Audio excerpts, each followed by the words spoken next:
l'initiative locale avec Alice Mourgue. Bonjour à toutes et à tous, Alice Mourgue à l'antenne et non Robin Hulin, votre journaliste préféré.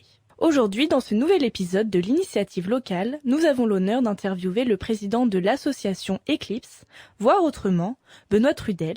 Il va nous présenter l'association, les événements organisés et ceux à venir. Bonjour Benoît Trudel. Bonjour. Merci d'être avec nous. Moi aussi, je suis enchanté. Pour commencer, pouvez-vous présenter l'association et ses missions premières ? Bon, alors l'association Eclipse va avoir 20 ans à la fin de l'année. Elle a été créée par les déficients visuels, nous étions 8 au départ, en 2002, pour venir en aide et apporter, je dirais, un peu de loisirs aux personnes mal et non-voyantes. Pourquoi vous avez choisi Eclipse comme nom d'association ? Ça a été un long moment de réflexion et puis on a pensé aussi à l'éclipse, à le jour qui s'efface et qui revient sous une autre forme après, quoi. Ok, c'est un peu une métaphore. Ouais, tout à fait. Quels sont les objectifs de cette association ? Nous avons deux objectifs. Disons qu'au niveau des services municipaux et départementaux, essayer d'améliorer l'accessibilité et puis aussi proposer différents loisirs un peu sportifs et culturels aux déficients visuels qui adhèrent à l'association. Est-ce que vous pouvez nous dire, par exemple, quelles activités vous proposez ? Alors, nous proposons de la piscine, du tandem, de la randonnée, des jeux de société une après-midi par semaine. Okay. Et puis, avec les musées du Mans et le théâtre Quinconce-l'Espagne, nous avons des spectacles en audio-description, puis comme je disais, les visites de musées avec le musée Plantagenet, le musée Vert, le musée de TC, où des objets sont sortis des vitrines afin qu'on puisse les toucher, oui. et des visites commentées. Donc vous faites pas mal de collaborations avec des acteurs associatifs ou avec le monde du spectacle. Tout à fait. Et dernièrement, le dimanche 12 juin, il y a eu un concours de pétanque en soutien à votre association. Est-ce que pour vous, vous pouvez dire que c'était une réussite ? Cette année, c'était une grande réussite. Bon, là, je dirais qu'on fait ce concours de pétanque-là tous les ans depuis 2011, avec une interruption, bien sûr, en 2020 et 2021 pour les raisons que vous connaissez. Oui. Bon, la fréquentation est variable selon la météo et aussi selon les activités qu'il y a au Mans ce jour-là, quoi. Parce qu'un événement type comme celui-ci, ça se passe comment ? C'est-à-dire que le concours de pétanque, il n'est pas réservé aux personnes non valides, il est réservé à tous. Oui.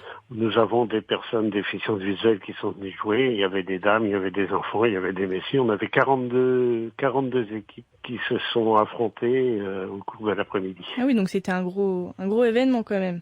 Voilà, oui. Oui, cette année, ça a été une réussite et malgré les 24 heures... oui, vous avez réussi à rassembler pas mal de monde. Le temps était pour nous.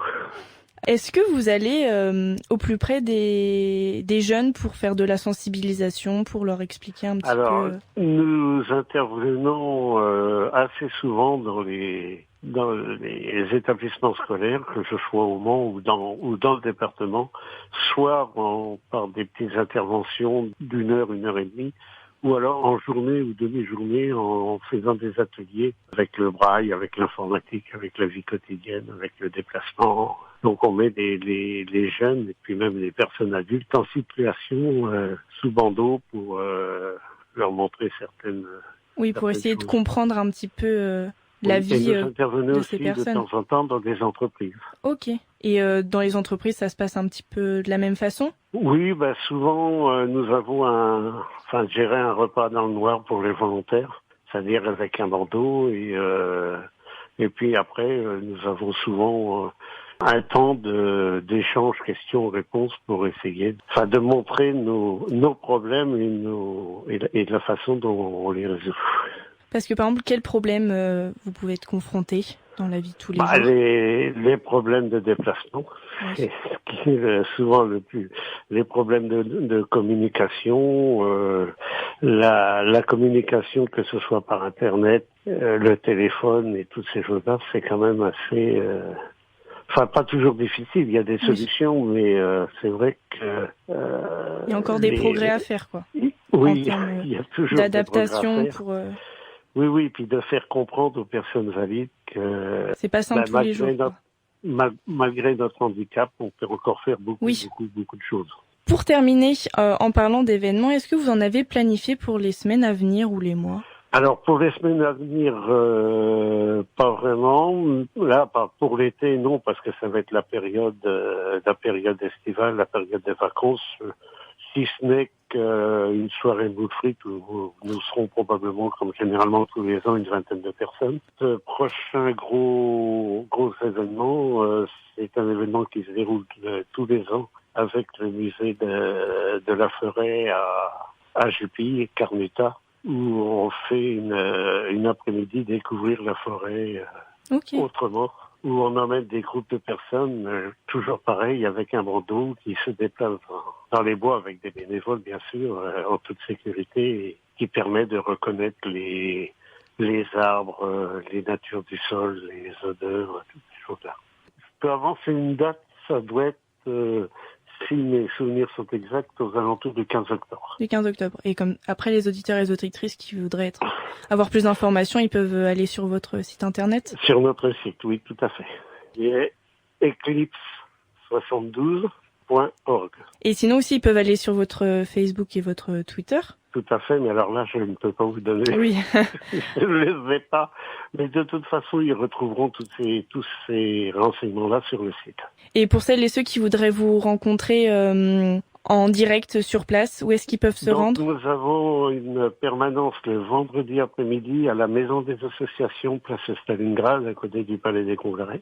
Mais il est préférable de prendre rendez-vous avant parce que c'est vrai qu'on peut pas recevoir énormément de monde, je dirais en même temps, quoi. Merci beaucoup d'avoir participé à cet échange. C'était un plaisir.